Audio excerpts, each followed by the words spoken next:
among the vacancies, you don't see the Giants job. And I think it's the right move. This might not be a popular take here, but I agree with John Mara. I do.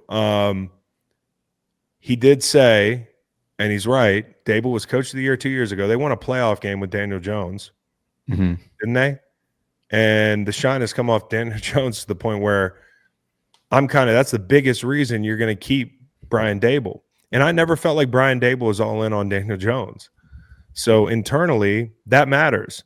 If Brian Daboll's like, yeah, I'll swallow this pill, but you can't hold it against me a couple years ago, then in that circumstance, you're doing right by him and saying, hey, you had to eat a shit sandwich. We didn't think it was a shit sandwich.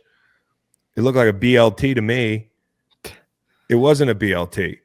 And John Mara, during the negotiation with Daniel Jones, says we've done everything to screw this guy up, which to me is like the owner stepping in and saying, hey, it might not look like this is a slam dunk, but I'm going to put my nuts on the table for Daniel Jones. And, of course, he smashes them. But he also points out that Joe Schoen had a great draft class, and he did. Malik Neighbors, Tyler Nubin, Drew Phillips, Theo Johnson, Tyrone Tracy. I just named 2 guys that went for 1,000 yards from scrimmage.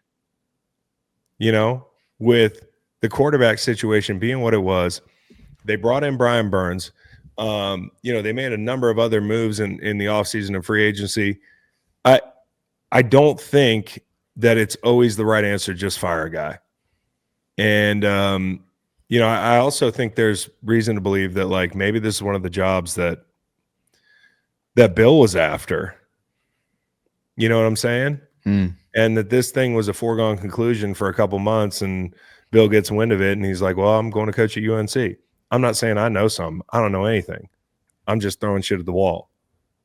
I'm just a dude with a microphone. I'm just a dude playing a dude.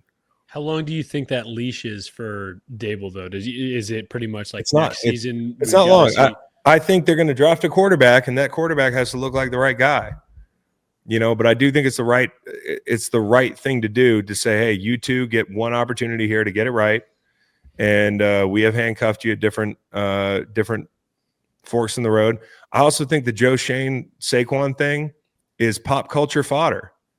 I don't think it's – what would they have done with Saquon Barkley in the lineup this year? They weren't making the playoffs. They were not making the playoffs. They weren't making any moves. And honestly, it was the right thing to do. You can do all the Unisom commercials you want, and I don't blame you, big fella. Like, turn it into motivation and the whole thing. But, like, what they did is they punched your ticket someplace that changed your life. And I'm not saying they did that out of the kindness of their hearts, but they didn't really have a choice, in my opinion. Like, what are you going to do? You let this guy rot?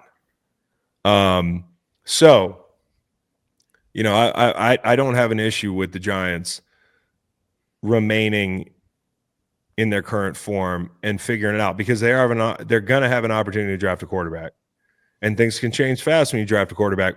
I still am interested to see what Brian Daboll can do with a talented young quarterback. Mm-hmm. Like, I'm a big fan of Daboll. I was there in New England with him. I think he's a dude.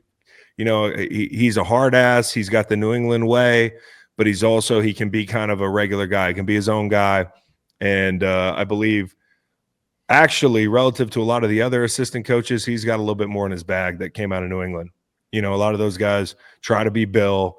A lot of those guys, it doesn't work out the next stop. You see the way Josh McDaniels stops have gone. This guy is not Josh. He's a different kind of guy. And, I am interested to see what he can do in the future in New York, even if it's just this one chance. I look forward to that.